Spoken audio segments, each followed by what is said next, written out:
Alrighty, hello, my name is Rachel and today we're going to be walking through the cardiovascular assessment. So the first thing you'll want to do when you go in to see your patient is you'll introduce yourself. So hi, my name is Rachel, I'll be your nurse today. And you want to make sure you have the right patient. You cannot just rely on, the room number and everything. So you'll have them verify their name and date of birth based off of their bracelet. So, can you verify your name and date of birth for me? Yes, my name is Peter Viafor, and I was born on April 12th, 2001. Okay, perfect. All right. So, I also have my pad here so that when we do the ankle brachial index, we can write down our numbers so we don't forget. And then we will also need a blood pressure cuff, which I have here. So, we'll go ahead and put that here. So as soon as you walk in the room, you'll want to take a look at how the patient is. As you can see, he's sitting quietly and calmly. He doesn't look anxious, cyanotic. He's not shaky, anything like that, not complaining of chest pain, anything like that. So we're ready to start our assessment. He's alert and oriented. So we can go ahead and get started. So first, we'll just kind of take a look at the chest. He has, everything is symmetric here. And we'll go ahead and listen to his heart sounds. Now, first you'll want to ask him questions like, do you have any chest pain? Are you short of breath? Things like that. Okay. So we will want to listen to 5 different points on the chest. So there is aortic, pulmonic, tricuspid, Erb's point, and mitral. So we'll go ahead and listen, and we're basically listening for heart sounds S1 and S2, so the lub-dub, and we're listening for murmurs or any extra adventitious heart sounds.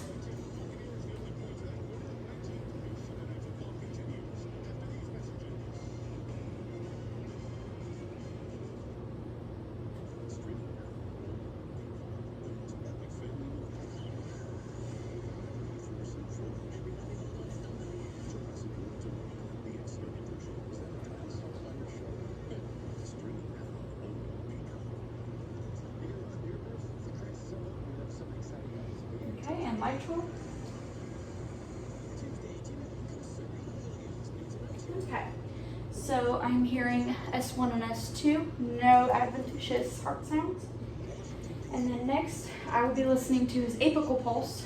You want to listen to about a minute's worth.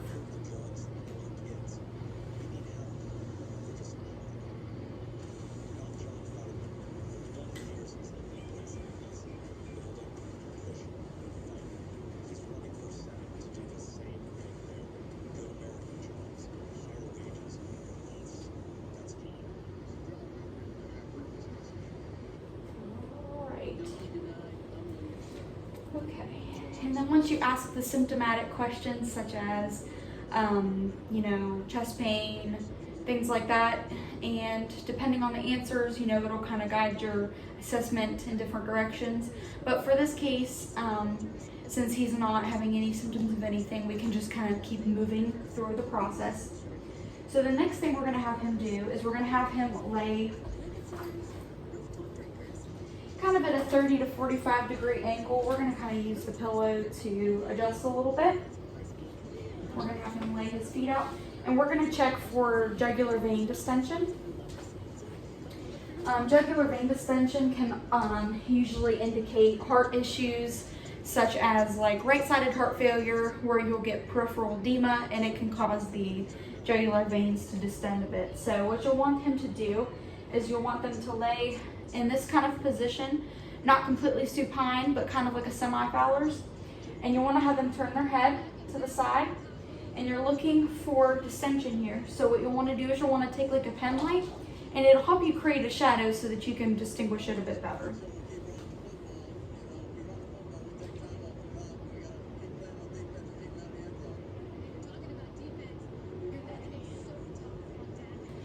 see any jugular vein distension, and I also don't see any heavy pulsation around the carotids or anything like that. So I'm going to have you sit back up real quick. And that leads us to our next point. We're going to be feeling the temporal and carotid arteries. Keep in mind when you do your, especially when you do your carotid arteries, you don't want to palpate at the same time because you will block off circulation. So you want to just do one side at a time. But first we'll do temporal. So you want to feel right here. Never want to use your thumbs because we do have a bit of a pulse there in our thumbs, and it can mess up what we're feeling on them. So you'll use your index finger to feel it. Okay. Temporal pulse is not bounding. We're looking for, diminished, if it's bounding, normal. In this case, this is normal. Okay, now we're just gonna have him look up just a tad so I can feel his carotid. So left carotid. There's no bounding, it's not diminished, it feels normal. Other side. Not bounding, not diminished, feels normal. Okay, and then sometimes we can look at, the face, the lips especially, to kind of look at the mucosa to make sure that there's no cyanosis, because that can also indicate heart issues. That can also lead to respiratory issues leading to cyanosis too. Okay, so now we're going to kind of move down the body. We're going to look at skin turgor and cap refill. So you'll want to take either hand, so I'm going to just take his left hand. And basically to test skin turgor, you can use the forearm, which in this case we will. So you're going to basically just pinch up and let go, and it should let go pretty quickly, which in his case his did. Now moving on to cap refill, you will just pinch the end of the fingertips, and they should launch white. And the launching should go away under 3 seconds. If it's over 3 seconds, it could indicate potential heart failure, heart issues. Okay, so now we'll go ahead and do a blood pressure on him. So typically in the hospital setting, they would be lying in their bed. But since we're at home and we're on the couch, it's kind of awkward, so I'm just going to pretend I'm sitting in a chair next to his bed. So you'll need your stethoscope for this, and you'll need a blood pressure cuff. So you will put on your blood pressure cuff. And in this case, we're doing his right side. Now, when you get your blood pressure, you want to make sure you write this down, because we can kind of kill two birds with one stone with this. So instead of just merely getting the blood pressure, we're also going to be getting it for the ankle brachial as well. So we'll keep that in mind. And I have my documentation over there. All right, so we'll get this set up here. And you want to make sure the artery line on your blood pressure cuff lines up.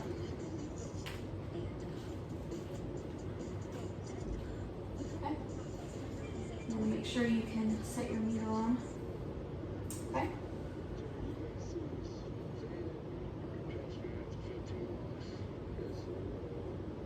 Okay. You stick it right on the brachial artery. Make sure you tighten. Okay.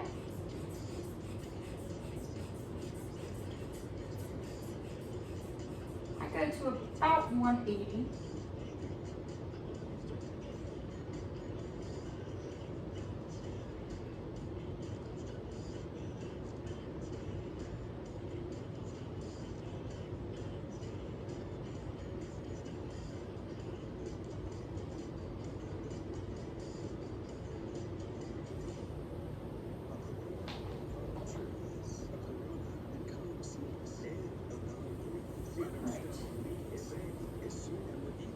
I got about 142 over 90.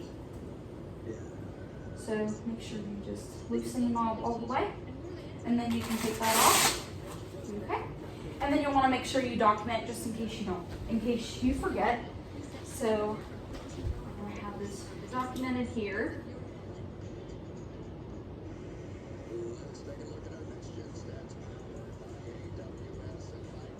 Okay. All right. Next, since we have listened to carotid arteries, or palpated, excuse me, the carotid arteries, we also want to auscultate as well. So we're going to do this with the bell, which is the smaller side of the stethoscope, and we're listening for bruits here. You can also do this on the temporal arteries as well. So I'll have him lift his head up again.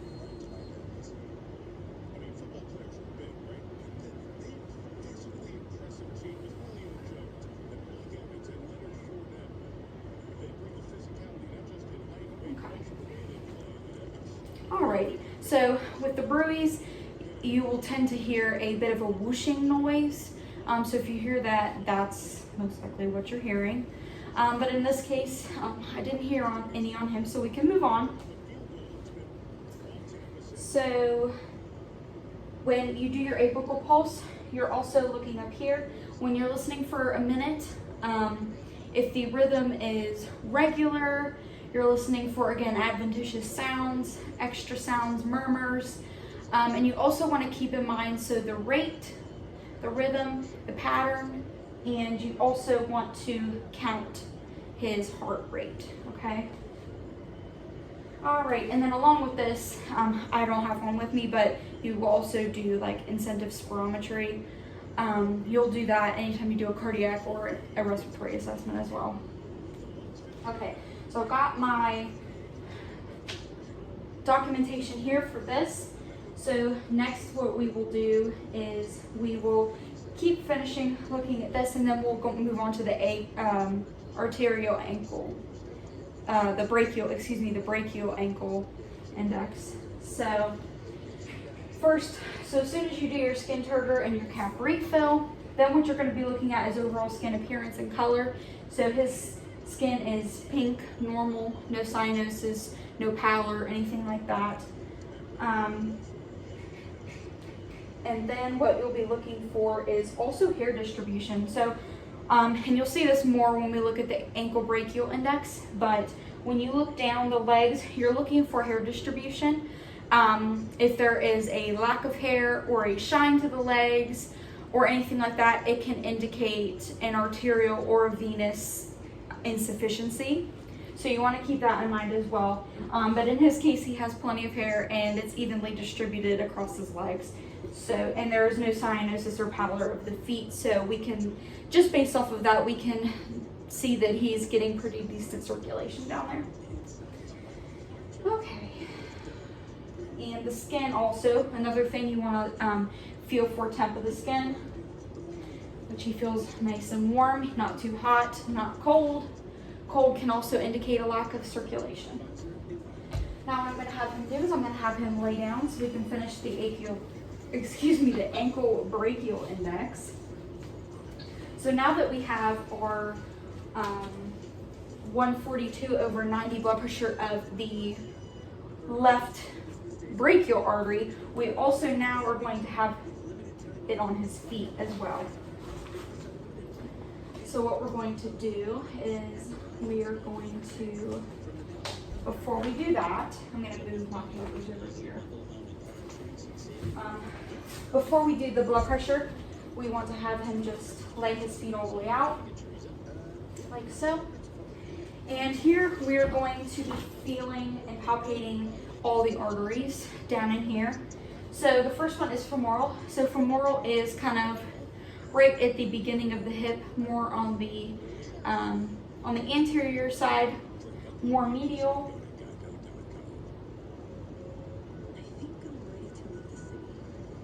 And typically in a hospital setting, they would have a gown on, so you're not having to try to feel through clothes, but for the sake of this video.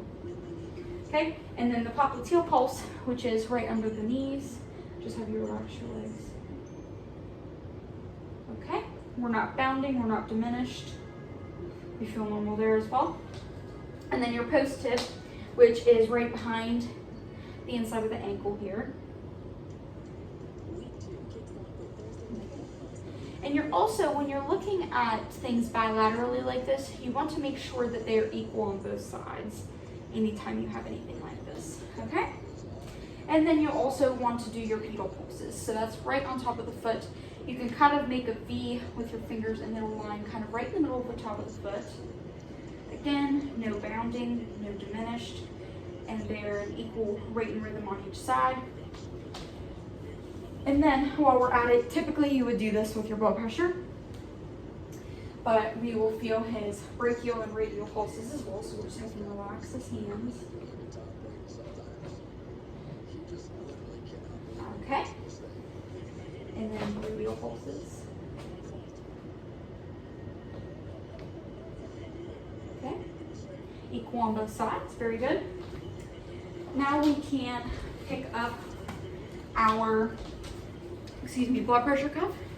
And what you're going to do is you're going to try to keep it on the same side. So since I did his left blood pressure on his left arm, we're going to do it on his left lower leg. And with this stuff, you really want to make sure anytime you do anyone's blood pressure that you are checking to make sure you have the right size blood pressure cuff. If you have a blood pressure cuff that's too big, it can cause a really low reading, and if you have a blood pressure cuff that's too tight, it can create a really high reading. Okay. So you want to put it about an inch above the ankle there, and make sure you can fit 2 fingers under there. Don't want it to be too tight. Okay. And then here, you'll want to listen post-tib and pedal pulse. So you'll find your pedal pulse first if it helps you. Okay, so right there.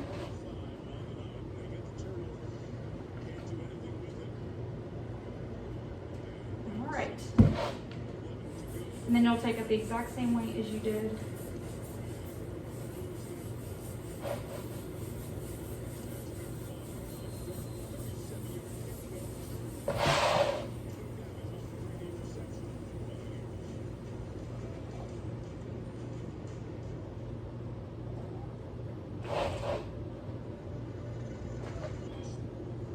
Okay.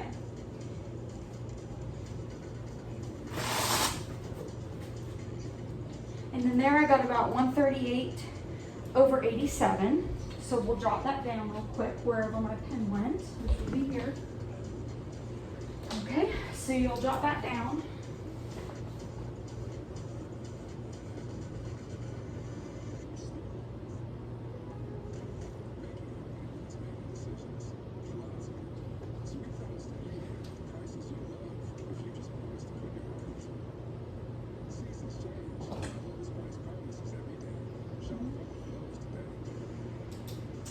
Alrighty.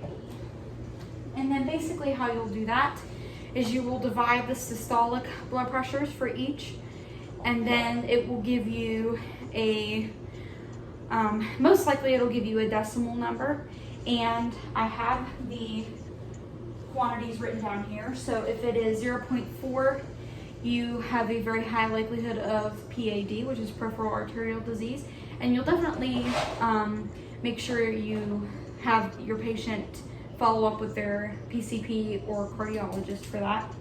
0.41 to 0.9 is mild and moderate. 0.91 to 1.3 is normal, and more than 1.3 is non-compressible. You want yours to be in the 0.91 to 1.30. That is the normal, so that would indicate the lack of presence of PAD, which is good. All right, so you can sit back up again for me. And then if he has any concerns before you leave the room, you'll also want to gather a health history on him, especially in this case, cardiac, respiratory, anything like that that could possibly indicate an issue. And then if they do have a history of any cardiac events, myocardial infarction, PAD, venous insufficiencies, anything like that, varicose veins especially too, you want to make sure you check more into their records, ask them more questions, and see about a follow-up with the PCP for that. So other than that, that is pretty much it for the cardiac assessment.